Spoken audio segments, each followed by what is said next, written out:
Eén seconde mensen, ik loop de kutte jongens aan mijn goal. Echt, wat een mogol. Shut up. Kankerding. Nee, sorry mensen, ik ga hem nog een keer overnieuw, want ik heb ook geluid. Het laat ik uit de kut uit bek. Wat rechtstreeks vanuit die Puma Noord. Net zoals in Amsterdam Noord is gestoord. Tuin naar Flora, dorp de pannen. We zijn de afvuurput af van en ondertussen rook ik besef. Dus bro, het is er dan. I came here to stay and to impress. En als die ex-narcist overdrijf ik als de best. Er zijn maar heel weinig zakken that I won't address. Fuck die bad energy is wat dus ik ook zeg. Yes, no faking, my news is breaking. Als ik nog één ding wil zeggen, dan zeg ik één ding. Vanzelfsprekend zou ik al jaren moeten minderen. Maar zelfs met die wilde haren hou ik rekening met die kinderen. Mensen, zijn de dagen, ik wil niet klagen. Ze komen ongevraagd, dus je hebt ermee te maken. Mensen, begin ondertussen geheimagenten op te stapelen. Ik voel me als een visser in het water. Yes, het wordt steeds gekker, ik zeg het je. Die secte zit met hun handen in het hart van me. Uit de vissen waar niks zo radicaal verandert. Wandel als gestoorde wappie door die lage landen toch. Gestoorde rollers doen een ronde in die wandelgangen. Maar luister mannen, hey, je krijgt de groeten van me. Je krijgt de groeten van me. Je krijgt de groeten van me. En hij staat aan, hoor het gaan. Welkom allemaal bij de ervaring van de Haan. Komt hij aan met de verklaring voor vandaag. En die bashoever trilt hier uit die hele hoek vandaan toch. En hij staat weer aan, hoor het gaan. Welkom allemaal bij de ervaring van de Haan. Niet per se heel helder ziet, als zie ik dan bijzonder helder vriend. En bel me niet, dankjewel. Je weet hoe het zit, het interesseert me niet. Er is geen lul of kut, vooral die mijn missie interfereert. En ook al ben je dus alsnog zo'n blitse chick, mensen, ik maak een rondje om mijn gezicht.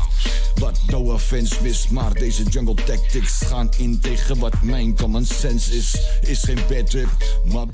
Jawel mensen, welkom bij deze speciale aflevering van de Waarheidsshow Haantje in gesprek met, waarin we ook vandaag wederom op zoek gaan naar een dieperliggende waarheid achter de voor de hand liggende zaken.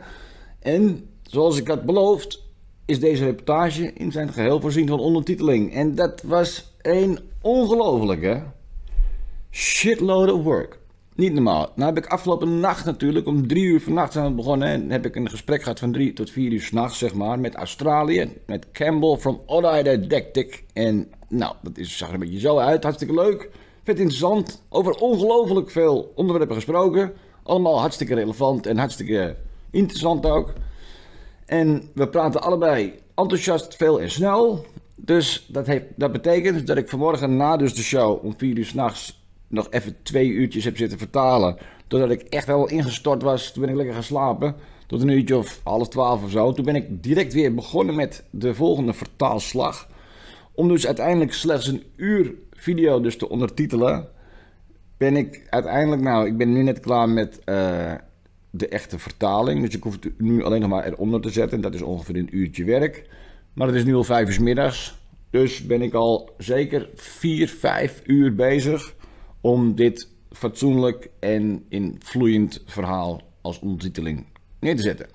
Maar goed mensen, dat mag het dan ook wel wezen in die zin dat het ook gewoon een heel interessant en leuk en dynamisch gesprek was. Ondanks dat er een beetje vertraging op de lijn zat. Dus ik zal jullie niet verder in spanning laten afwachten. Nou, het is dan niet zo spannend natuurlijk, maar het is nogmaals heel interessant. En het komende uur kun je dus kijken naar mijn gesprek wat ik had met Cambell from AutoDidactic. Mensen, komt die aan en alvast heel veel plezier bij het kijken. We are live. All right people, if you are watching in the middle of the night here in the Netherlands, this is Cambell from Australia, people, from AutoDidactic. And as my audience already knows, because I regularly talk about you guys and I show a lot of stuff about you from your uploads and things like that. But you and Martin Liedke, and I spoke to Martin last week. But you especially are the one that pointed out to me Frisia, old Frisia. And which I would personally like to thank you for that. But to begin with the first question, how did you start your journey of how did AutoDidactic came to be? I've always been in history. I've been, awake, whatever you want to call it. I've seen the sort of the scam going on for most of my life, and I kind of just always had an inkling that history had a big part to do with it. And, you know, when I was young, I sort of, you know, we all hear about the pyramids, but I was much more interested when I heard about South America and like, how come no one's talking about pyramids in South America, you know, and all this. So I got into the alternative history. And then 7 years ago, I was watching a channel called New Earth, and she had a series called When the Survivors Wake Up. And that introduced me to Tartaria, star forts. Yeah, well, about because you're from Australia, and have you ever been? Sorry. Yeah. Have you ever been outside of Australia? I haven't been too. I need to do more traveling. I've really only been around the sort of South Pacific and, you know, sort of, you know, Bali and Fiji and the sort of places that are pretty close, New Zealand, that. But hopefully I'll be getting out to India later this year, and we're sort of talking with a friend, Paul Cook, and trying to hook up in Malta, which is basically, that place is just one big star fort, you know, coming out of the ocean. So this is the thing, I'm kind of a long way away from everything. I'm really jealous of everyone in Europe because, you know, you've got stuff so close to you. Even just to get to the other side of Australia, it takes me 5 hours, you know, so it's pretty rare. Of course, I live in Holland, and of course, I live just above Amsterdam, which has a great and important history regarding all of these topics. And well, to start a topic, I saw a broadcast of you yesterday regarding the orphan and the orphan trains, you know. And we also in my hometown, or here in Holland, we have a lot of orphanages, and those are always that old buildings, you know. And what can you tell us? What did you discover around those subjects? Yeah, so the orphans, I think is a big part of our history. What we, you know, looking back, you know, obviously we're trying to piece this all together, and, you know, with what we can find. But what it looks like is, you know, we talk about resets. There was some kind of a reset, whether it was a, you know, natural or man-made, we're not sure. But basically, we get all these photos of cities, and there's no children in them. There's just adults, and they're all dressed really well, you know. And then we get all these photos of orphans and orphan trains and orphanages everywhere, and it goes hand in hand with the lunatic asylums. And what they were doing is they were basically, you know, women who were, you know, had children and no husband either, you know, so even if their husband died, they were like looked down on as these, you know, sort of horrible women, and basically they had all their children stolen off them, and they were pretty much just thrown into lunatic asylums. So we have all these children, and we have more children than we seem to have parents. So we're not sure where they're coming from. Because I also saw some documents about Australia, and that there were about 300,000 children shipped during a certain period or something. And and this is what. Yeah, they were just shipping populations around the realm is what they were doing. And it went up to World War II. In World War II, there was Operation Pied Piper in the UK. And that was, you know, there's bombs coming, so give us your kids and we'll send them somewhere safe. Yeah. They sent them all out of Europe. And the orphan trains they were sending around. But I also saw... Sorry, I was just going to say they were all used for labour. Yeah, but I saw a documentary a few days ago about the kids in England being transported away just before the war. But did they not come back or something? Or a lot of them didn't. No, a lot of them didn't. And obviously we have, you know, the orphanages, and then even schools, right? All these sort of private schools. We see these weird photos and just all these kids, and, you know, just a couple of teachers there that they're normally religious, and we're told, oh, it's just education. And then if you look into education and who started the education system, you know, that was those Rocky people. I don't know if we can even say that name on here, but it's basically, when you look at it, it's a plan. Like, they brought all these, you know, humans in, right? We're not exactly sure where they all came from, but all these babies and orphans appeared, and then they were just shipped out around the realm, and they were sent out as workers. They were sold at auctions. Literally, you could order these kids, you know, and they'd send them to you. It's weird stuff, and we get all these photos of it's weird. And then we get all the photos of the factories, and they're literally manned by children. There's no adults working there. They're all like 10-year-olds, and they're on the machine. So I want to start looking into the Industrial Revolution now, because I'm thinking that's sounding a bit you know, it was pretty all the kids, right, running everything. Yeah.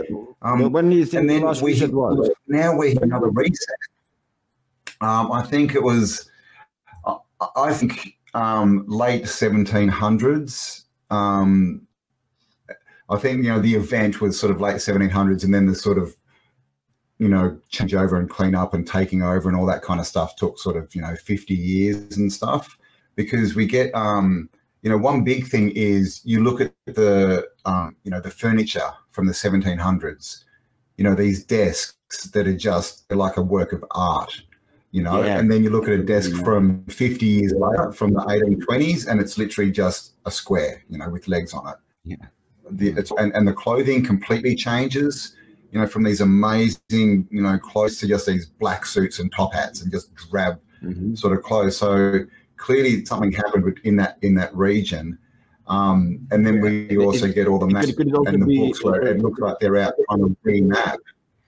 And could it also include like people getting smaller or something, that the images of the people of lost civilizations or lost humanities, as let's call it that, is it like those were taller or something?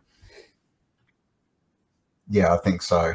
And this is kind of the big question of what exactly happened, and what it looks like, you know, with all these kids and everything. And when you research this, they had baby farms, like the royals and stuff had, and they were calling them baby farms. They were raising babies. Then there's all these weird pictures of kids from cabbage patches. The first movie ever made was about kids in cabbage patches. And if you watch that movie, the actress, she's holding the kid by its leg like she doesn't even know what a baby is. It's the weirdest thing. Yeah, I also saw photos from Martin, his podcast, with all those people who look just out of this world or half dead or something in those photos. Like they're all traumatized or something. Yep. Yeah, I saw that, all the eyes and that. Yeah, we see that a lot. All these just... Yes, and I think this is a big part of our collective trauma. I think we all came from these people, from these orphans, and so we were all shipped around, and we were treated as workers. We you know, and so if the first generation doesn't have parents and never gets that proper connection, then it's hard for them to ever build that, and that's why we have all this, you know, domestic violence and people treating their kids like they're not, you know, shouldn't say kids, sorry, children, because of course kids are yotes, so children, but you know, this is the thing, and we have all this stuff going on with children, and this, you know, with what's come out in the last 2 years, this is still happening. This has been going on the whole time. We know they're still shipping, you know, children all around the world. And then if you look into it now, exactly. I mean, there's hundreds of thousands of missing children every year that are never solved, and we just don't hear about them. And now they're bringing out the what are they called? I can't remember. Basically, they're wombs, right? To grow artificial wombs to grow babies. Yeah. And have you seen those? Yeah. Yeah, I saw it. I first thought it was a movie, but it's a real thing. Exactly, it's real. And if they're showing us this, it probably means that it's been going on for a long time. I don't know how it works, but it's like we're back there again, right? Like we're literally, we know they're telling us we're in a reset. We know that they're trying to, you know, reduce the population. Can I say that? Yeah, sure. Yeah. And then we have all these baby farms. My channel gets shadow banned anyway, so. Oh, it doesn't. Yeah, I don't want to get you cut off YouTube or anything. No. Yeah, it's like we're back there again, right? We're in a reset. Did you encounter any shadow banning or something? Oh, sorry. Did you? There is a little bit delay on the line, but did you encounter in your shadow banning? Yeah. Did you encounter any censorship or shadow banning or whatever? Yeah. Yeah, yeah, yeah. I'm completely shadow banned. You know, in my stats, it says I should get, you know, 3,000 subs every month, but it takes me like 6 months to go up 1,000 subs and all this. But exactly. When this all started happening back in April 2020, I just started making videos, and I got 6 out. And the last one was like, it hit like 250,000 views in like an hour or something. And then YouTube got onto it, just went bang, took it down, went back, took another 6 videos down, and locked me out of my channel for 9 months. Oh, so I had to start a second channel. It's similar to my story, man. It's because I also started gaining some momentum from April 2020, you know, when the Corona scam hit. And after that, I did talk shows on my channel, which had a national reach, very good, with tens of thousands of people watching every episode. And it lasted for maybe 4 or 5 episodes, and after that, it was a Facebook stranglehold, and everything got reduced by 90% or something, and the rest, because all my pages got blocked or deleted. And so this is my 5th backup page on YouTube or something, but we're still going, and this truth will come out. And but about this truth, let's take for example the North Pole area. Do you think the area still exists as it was depicted on those 16th century maps?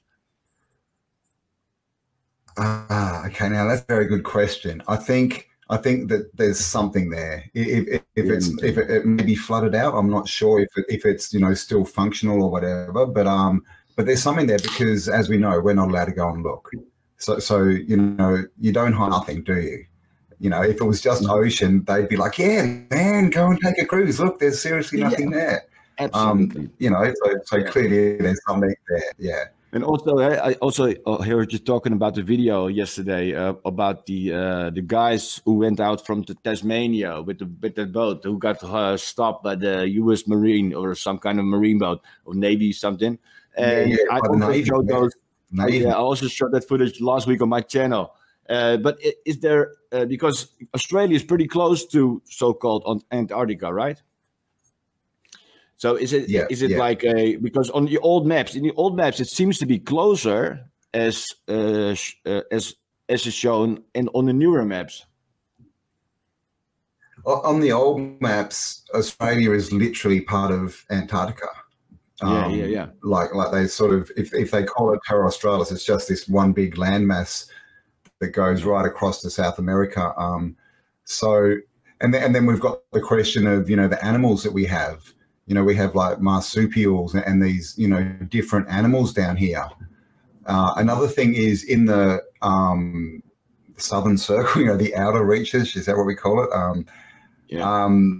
Is the only region where there's flightless birds. There's no flightless birds in the northern hemisphere. So that we've got all these, you know, sort of markers that maybe we were joined up to more land where they had like different animals, maybe, right? And they've sort of flightless bird. What's that? A flightless bird. Never heard of it, man. Flightless, so like birds that can't fly. So we have like emus, ostriches. Like the big, that kind of right. Kiwis. Cool. Yeah, so there's all these birds. Yeah. So they could have very easily come from the land that Australia used to be joined to, and then when it's, you know, because this is a story they tell us, isn't it? They tell you, no, Australia was joined to everything, and then it sort of went away, and the animals got trapped, and the rest of the world evolved, kind of thing. So they kind of tell us, you know. And it also, of course, it also started as a prison colony, right? Exactly. So my story, and I don't know if it's true, but I'm a descendant, 7th generation descendant of a convict, someone who was sent out here. Feeling some sheep and a goat. And they sent him out here, and that's apparently how I got here. But that's a whole nother story. Australia is very hard to get history on. It's really annoying. And the story we get is we had about 4 or 5 World's Fairs in Australia, and the one in Sydney, they had the Garden Palace, you know, one of these massive glass buildings. Yeah. And so, of course, they stored, the story is everything, all the history, all the records, everything from Australia was stored in this building. And, of course, it down. Of course, yeah. And so there was no record. About the World Fairs, did you had any education during your school days about these World Fairs that they went on in history? Because I never heard of it, man. And that's so telling, because it went on in pretty recent times, like the 1940s or something, like. Yeah, well, I did 4 or 5 years of school in Melbourne, and Melbourne still has its exposition centre. It's massive, but never heard a thing about it. You know, they didn't teach us it in history or Melbourne history or anything. So it's the same as Tartaria, right? It's something that they just don't want us to know, so they don't point it out to us. Yeah. And I also saw, of course, you talking to Jason from Archix, and I also find his theories very, very interesting. Very interesting. What do you think about the Phoenix event? Yeah, I think that the whole cyclical, reset sort of event thing makes sense. They did actually used to teach in schools like Catastrophism. They used to teach that there are regular catastrophes. So I definitely am onto that. I just hope we don't have to wait another 20 years, right? I mean, how much crazy are you going to get? I'm bring it on now, man. Or something, so. 2040, like it's like, bring it down. 2023, bring it on. Yeah, it's a pretty compelling story, by the way, because I really think there is something there, especially because it's not really known or really talked about. It's like censored throughout history or something. So it's like faded out or something. It is, and it's really... especially, but I think also this is being it's like a natural occurring event, but it is known to certain groups of people, like the survivors or the so-called gods, I guess. And I also think because of that they are also way ahead of us in technologies and things like that. Yes. So yeah, I agree. And that's what it looks like. Yeah. And by the way, your had a reset and then Your background. What's the place? Is that like an old library or something? Oh, the band here, this. I'm not sure what it's called. Someone told me it is an old library. It looks like an upside down ship, though, doesn't it? It is in Europe. I think it's in Germany. But I just found it and thought it would look very cool. So, but I don't. Yeah, well, it reminds me. It reminds me somewhat of. Right? Sorry. Like, this is what buildings used to be like. Look at the ceiling in that. Like, no one would even contemplate doing something like this today, you know, and that was just the norm. Yeah, and they also say that for a part of the explanation they give is that it's like a Greco-Roman style, which got in the late 1800s got refurbished or something, but. Even that story doesn't really hold up if you look at the techniques we still do not possess to create these things, you know?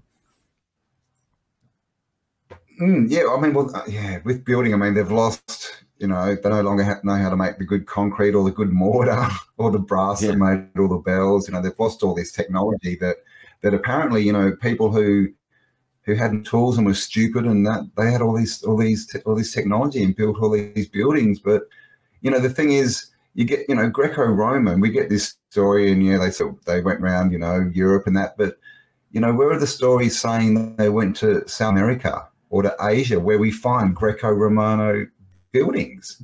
Exactly, you know, this is the thing. They can't explain. The same with star forts, right? It's like, there was groups of French and Italian builders, you know, roaming around building star forts. It's like, okay, well, when did they get to South Africa? Because there's one there. When did they get to Australia? When did they get to New Zealand? Because it wasn't even discovered. When, you know, because all star forts are supposed to be built between 1550 and 1750. There was no New Zealand, but it has 3 star forts, good ones. Yeah, and also that the star forts are are being portrayed as like an old, ineffective way of constructing a fortress or something. But it's like terraforming. We're not even able to do that today or something, you know. So, and of course, the curious thing about star forts is this is a technique which was still available to modern humanity, I guess, that we can call it like that, because when New York was founded, the first thing the Dutch built in New Amsterdam was a star fort. So there's something there, of course, and I can also relate that back to this hidden cult of Frisians, of course. And Frisia is a province here in Netherlands. And here we go at Frisia, because what did you think when you saw that island Frisia or Chile, you know, which is now gone? Yeah, I was just studying the maps and the north, and just noticing that it was on some maps and it wasn't on others, and it sort of changed size. And there's a couple of other small. Yeah, because I was watching your videos, and then of course, Sorry, Iceland was island, right? Island. Is that where we get the word island? Was that the first island that they hit when they were coming from the north?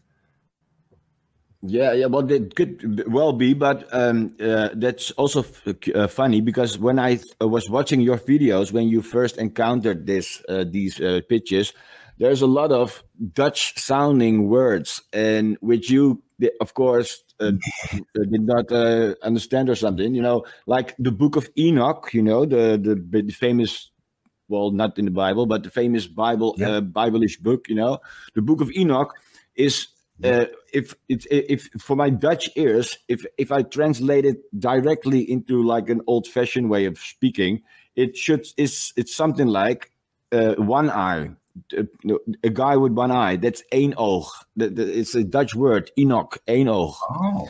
So and that could be also, of course, related to with giants and something, you know. But maybe something of somewhere it rings a bell with somebody who can relate to this.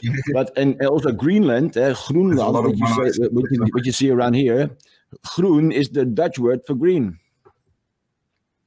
And Iceland, Iceland is of course the S was like the S was like an F or something like an F. What I also found really curious about the name Thule, of course, was of course of the Thule Society. Thule, yes.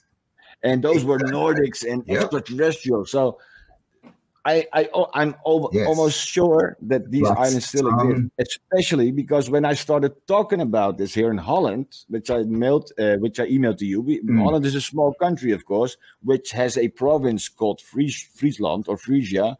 And I really got extremely extra shadow banning on this subject. And we now have all kinds of alternative media outlets speaking a alternative version of my new Frisia discovery, coming from Frisians who are a pretty proud people of themselves, but have always tried to avoid talking about this subject anyway, because for us Dutch people, this whole Frisian history is completely unknown. Never heard of anything about this. Really? Even okay, wow. And even so it's like everywhere, right? It's like everywhere. There is something here, man. There's something here. You should, and I really hope that you guys dig in, because there is what I personally found out, that there really is some kind of hidden cult, you know, or some kind of hidden hand in our world. And if we can, if I'm speculating and everything, of course, there is also not only a hidden hand, but also a hidden land. And this is the hidden land, I guess. It's also some kind of gateway to stop us from going to the North Pole anyway. I think so. Have you looked at Greenland on Google Earth? Because when you check it out, they actually put Thule on Greenland now. There's a place called Thule, and of course, but of course, Greenland's completely hidden, right? It's literally just a white blur. They've clearly blurred it out. So and especially Yeah, and what I also find very curious about is of course, companies like the biggest company of the richest company in the world, BlackRock, of course, the same name as Rufus Nigra, the Black Rock at the North Pole, and a mythical land which is not even which never existed or something. It's such bullshit. So, have you heard of the elfin language? Well, no. Tell me about it. Tell me about it. Maybe I heard something about it. It's still spoken up where you are. What's it called? Elfkin. I think it's called. It's spoken it's like by only about 3,000 people. Let me see if I can find the actual name. Elvish. I'm gonna have to. I can't find it there. But yeah, I did an interview actually yesterday, and she showed me it. It's called Elfkin or something. It's literally a language that's very similar to Gaelic, but it's called Elfish language. And then we have all these stories of the Norse, Tree of Yggdrasil, the elves. Yeah. If you go to Google Earth and look at the North Pole, there's actually what looks like a dark elf's face there. Yeah, which is very interesting. Let's see. Let me prepare it. Let's see. Yeah. Let me see if I can find this elven language. Oh yeah, maybe you can also show it. No problem. Yeah, I also used to work with StreamYard always, but I now always work with Restream, and this is just a rehearsal for me. Let's see. Okay, how are you finding? You're with Restream, did you say? Sorry. Did you say you use Restream now? Yeah. Because I also work with OBS, and with Restream, I can fully let OBS operate my stream, and with StreamYard I have to use OBS and put on the how does it's called? It's called Studio Camera or something. Yeah, a virtual camera. That's the only thing I can use within OBS for StreamYard.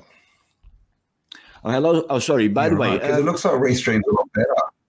To change. Yeah. Well, Restream is for my personal experience, it's a lot better. But for talking to other people like this, the StreamYard is absolutely better. Absolutely, because Restream is really for a personal stream, I guess. Yeah, personal presentation or something. But I have not even showed any comments yet. But there are also still, even it's like 3:30 in the morning here in Holland. And also people from Wisconsin in America. Okay, cool, man. That's very cool. And by the way, everybody, a very good night, of course. I know. Okay, I see. Yeah.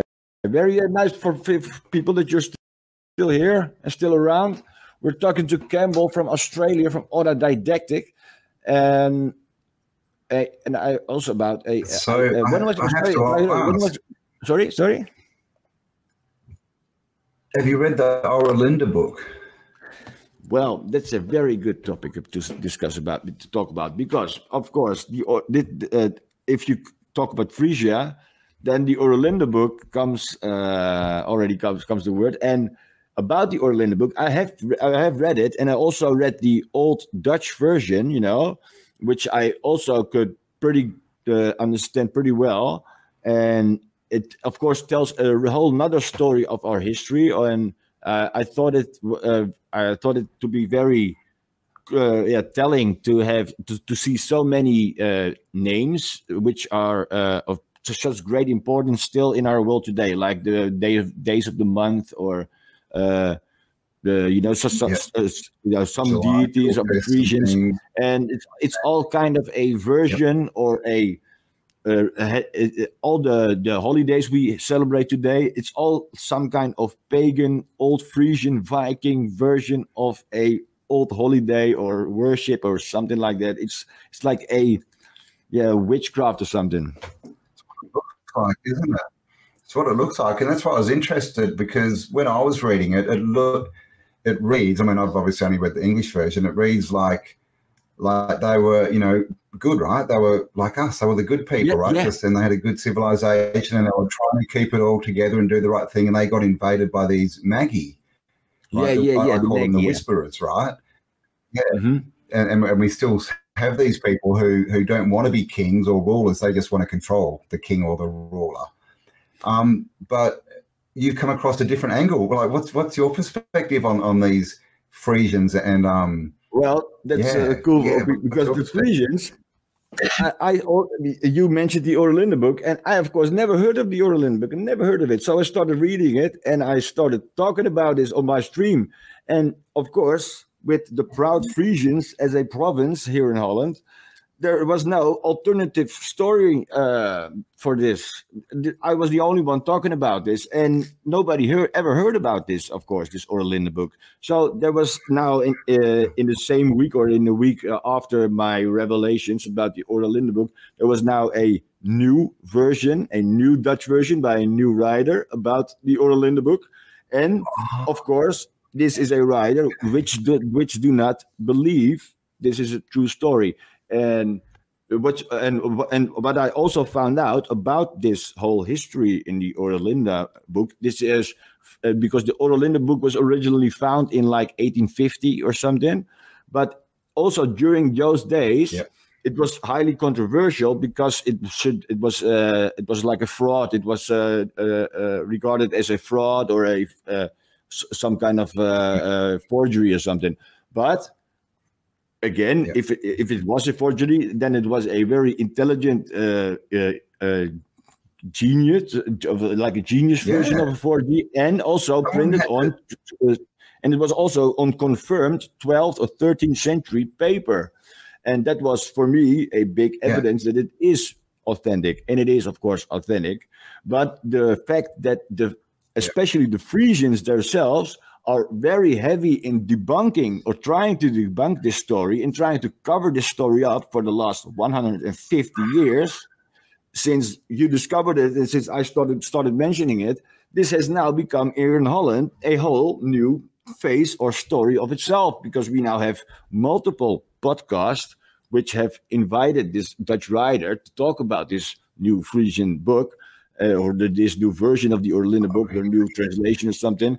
And the guy even has the same name or like almost the same name as the original writer in the 1850s. So it's very curious, but okay. We'll see how this will evolve. But it's very funny how things here are very, people are I really have a personal attack experience since April 2020, because I really suspect the hidden hand to be a Dutch or Frisian one. And of course, I'm very close to Frisia itself. And of course, speaking the language. And I think this is all meant to be or something. And now we're here discovering a really big truth, which is a worldwide to be known fact, I guess. And in which we will all play a very significant or important role, which is of course a big honor. But anyway, what is your worldview anyway? By the way, well, how do you think our world looks like nowadays? In regard to as far as the shape, I definitely don't. We're a globe spinning through infinite vacuum of space, chasing a fireball that's burning in no oxygen. I'm definitely going, flat, and it's interesting. I've heard so many people explaining lately when they go flat and then they go, but there's mountains and oceans. I mean, do people actually think that when you say flat, they mean that we don't think there's mountains? It's crazy, but anyway. So a flattish world. Flattish, yeah. But it looks like there's extra land, right? I spent a lot of time looking at the maps, and all the old maps have extra land on them. And this is the thing, like the Orlando book, which, by the way, whoever wrote that, it was a forgery. They had to invent a language, and they made not 1 cent from it. Not 1 cent, right? They even tried to cover it up. But I get the same thing with the maps. Yeah, absolutely. Exactly, the maps are so cool. Same thing with the maps. No, they're fake. Yeah, well, and what I also told you with the email, the old island of the fantasy island of Frisia and the Thule island also is now on the floor as a piece of art on one of the most important buildings in Amsterdam, or one of the oldest buildings. And that is so telling, because this was also a recent discovery that I encountered during my searches, but was so telling because they really are trying to debunk this whole Frisian or old Frisian island story. It really has become a life of its own here in Holland. It is very funny to see how these things come around or something. I mean, we saw it with, and we're starting to see it now with Star Force, but we saw it with the World's Fairs.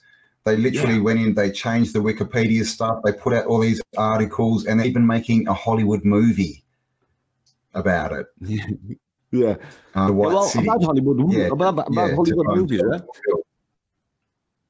Because about Hollywood movies, you have movies like The Barbarians and also The Avengers, and they're all like cinematical tales of retelling biblical stories or old mythical stories, which are all old Norse Viking legends or things like that.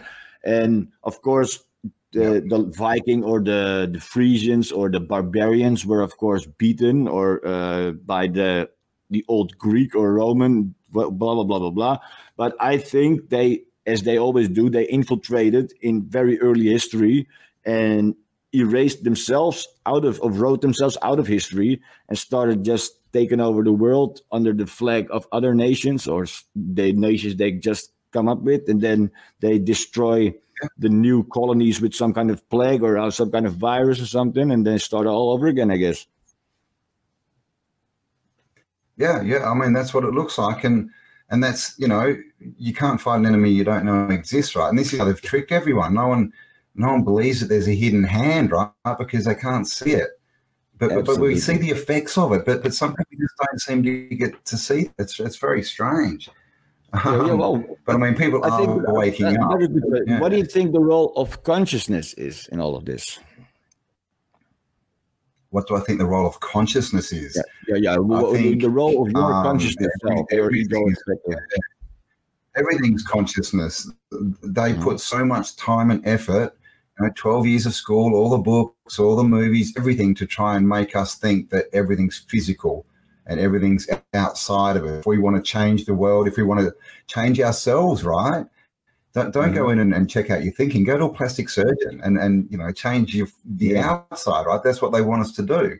So they're literally making us ignore the imagination. Look at schooling.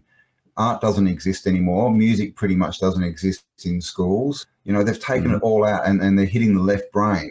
So they know we are more powerful than them. They know that when we get together and we decide to do something, that we manifest.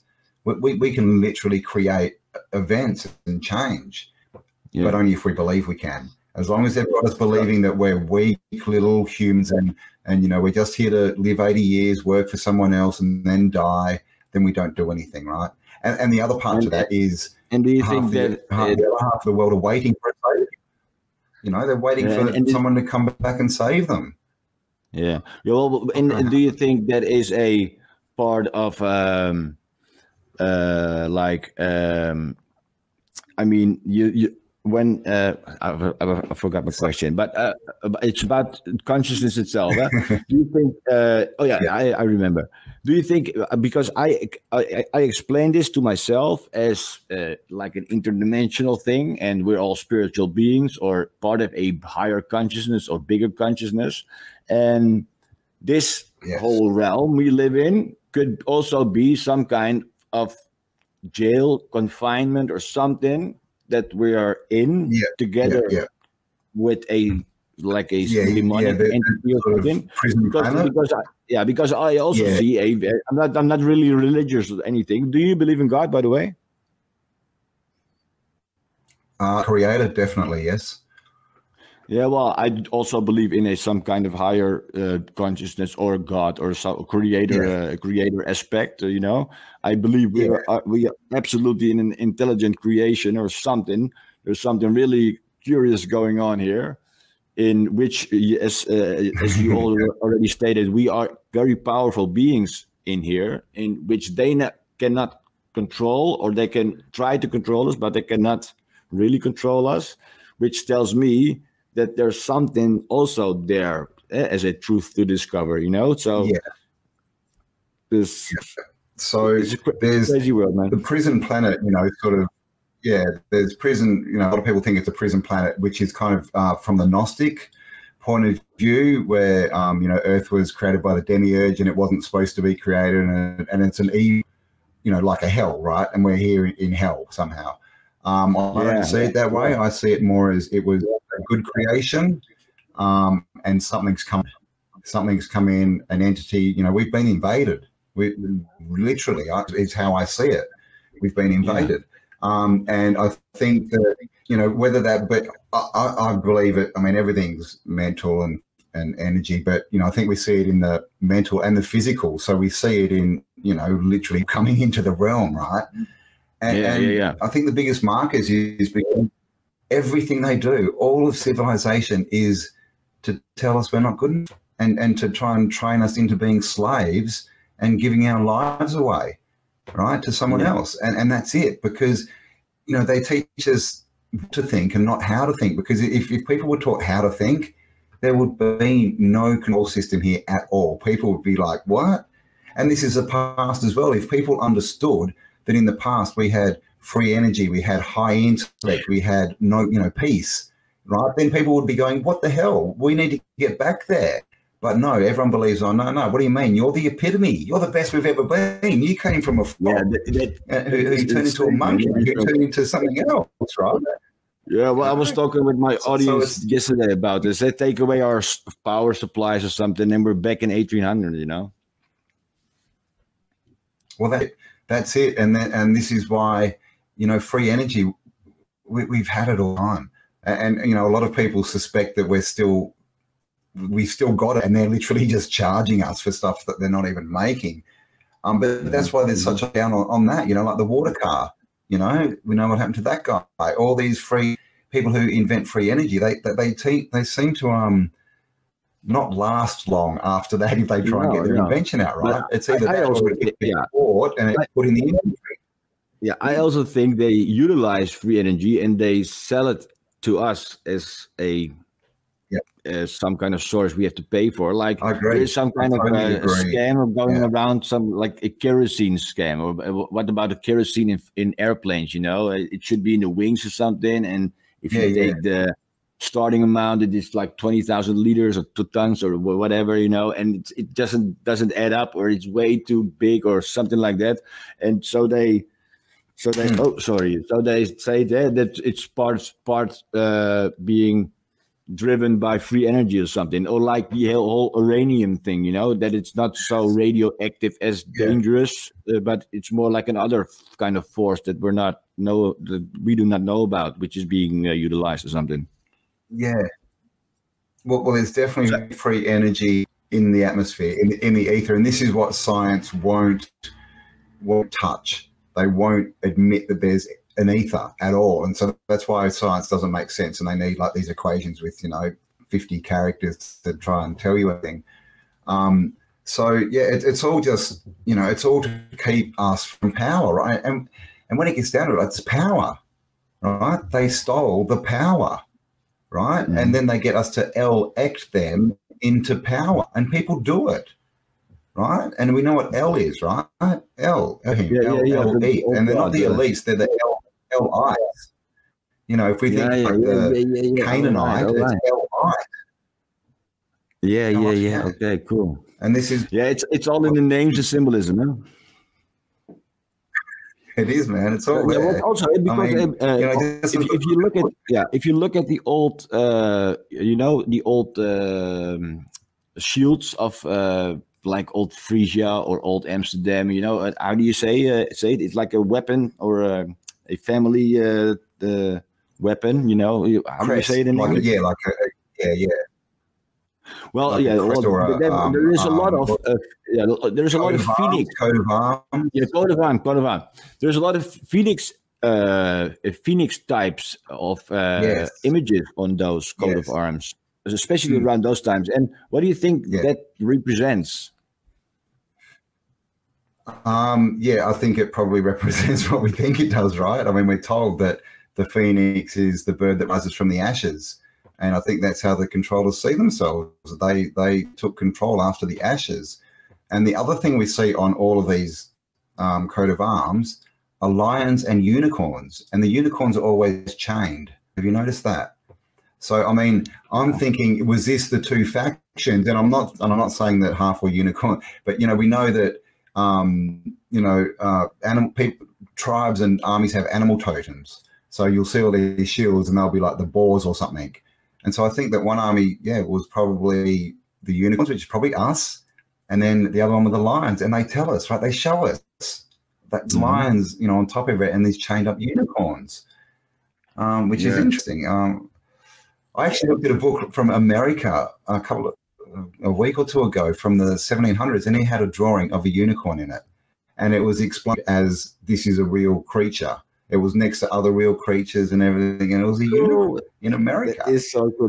But it also, and the phoenix was also a real animal, right? Or like a griffin or something.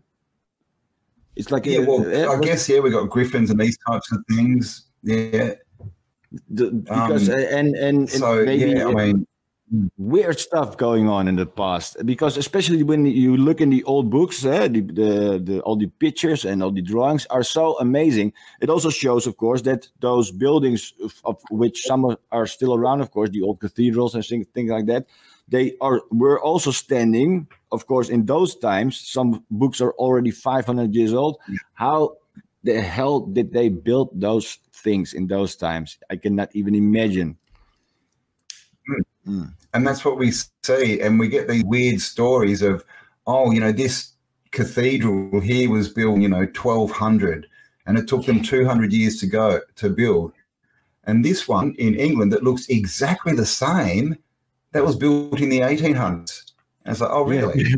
Yeah. So in 600-800 years, nothing changed. They were the same stuff. But then we look back 100 years and look how fast things, I mean, they give us all these stories, and if you kind of don't look into them and you just go, okay, you know, I guess they kind of make sense. But as soon as you start looking at them, they just fall apart. You know, this is the thing. Like the whole game is to not get us to look, to just get us believing that we're stupid and that we're just here. And of course, when people start waking up, they do, oh, TikTok. What can we do to stop people thinking, oh, let's make videos a minute and let's like reduce their attention span down so they can't it actually works. You know? It actually works. People really engage with that site. Unbelievable. But have you ever, by the way, have you ever seen this image? By the way, have you ever seen this image? You know, what is it? Yeah, no, Yahweh's Terrarium. No. Yeah, well, this is from, this is very interesting. This is a digital image from Rob Skiba. And have you ever heard of him, Rob Skiba? He is now, but he has passed away now, of course, a few years ago. But this is a actual representation from descriptions which are being given in the Bible and other religious documents. And they're all the same, and they all end up in this some kind of domed structure, you know. Very, very telling. Very so according to all the other religions, this is our actual world or something. Well, I mean, look at that, right? We've got those 4 pillars, and they're all squared off. And in a lot of the stuff, we're told about 4 angels, or are they 4 angles? Exactly. And again, I'm absolutely not a religious or biblical person at all. But after I found out that extraterrestrials or aliens being from space, which does not exist in the way it does in my head anymore. Anyway, so I finally came out to a more, well, somewhat biblical truth, which is now pretty compelling or convincing, you know. This is I think this is a pretty accurate description. Yeah, I've always looked at the Bible as a history book. It definitely has truth in it. But and you can read the Bible, you know, so many different ways. You know, you can read it as it's the word of God and you'll miss most of it. But there's definitely, that's a history book, man. It tells us a lot of stuff. Yeah. And the other thing that we've sort of come across is it looks like the Old Testament was written after the New Testament, and it all happened in sort of the 1500s or something, right? Yeah. Exactly. And then we look back and we see and this is another thing, right?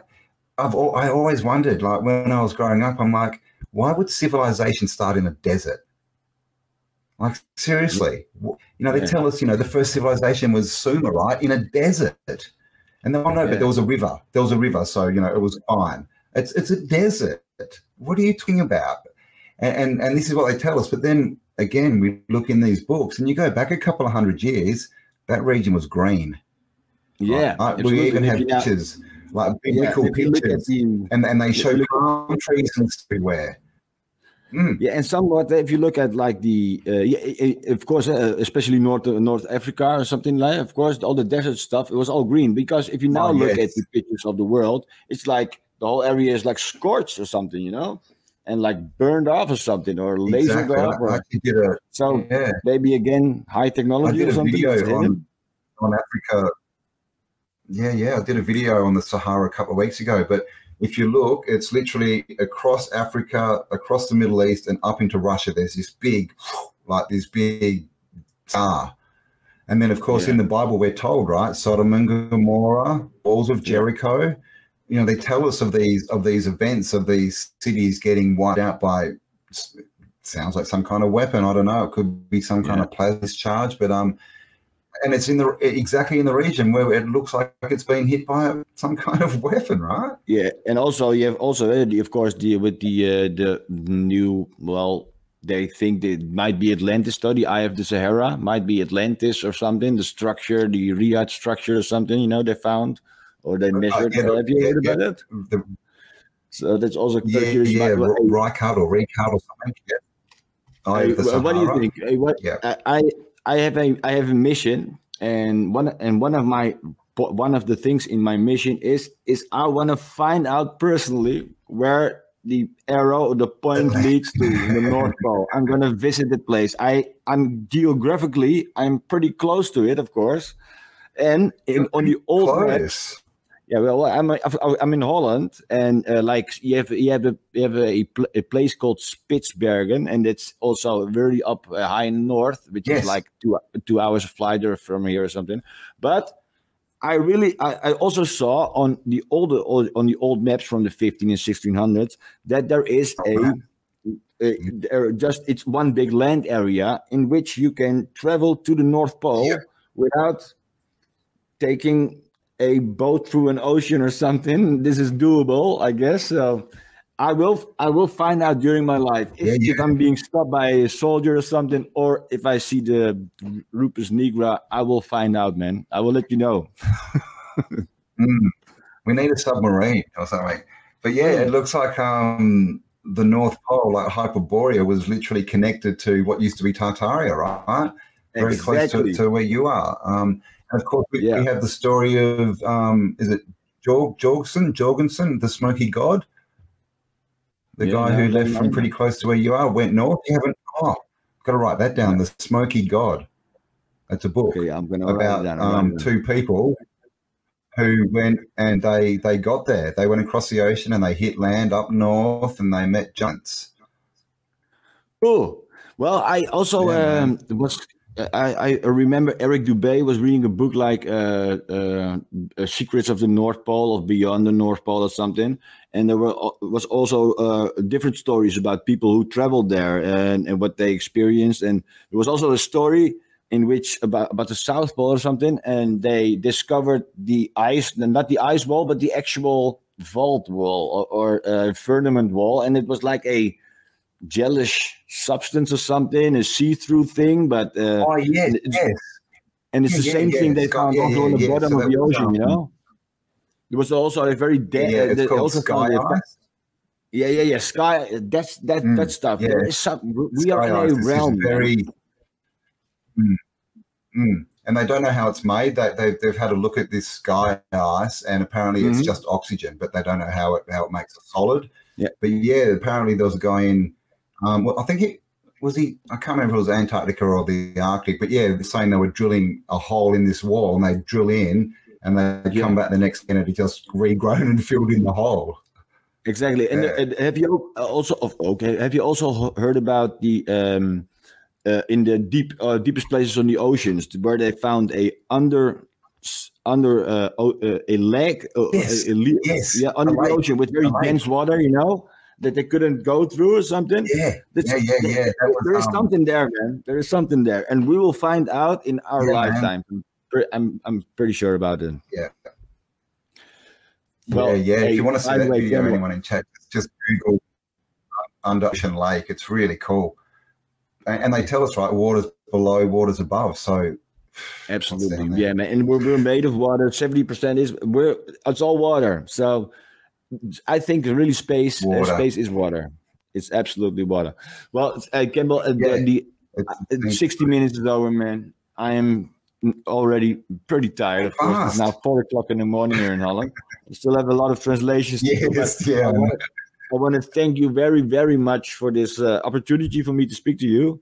And I was very, very glad that you responded. And I thank you again very much, man. Yeah, no, thanks for having me on, and thanks for staying up. And yeah, if you want to get back on and get my Linda book and that, I'd be interested in chatting. And you know, I can do it later in the afternoon, so I don't have to stay up all night. All right, no problem. We'll manage.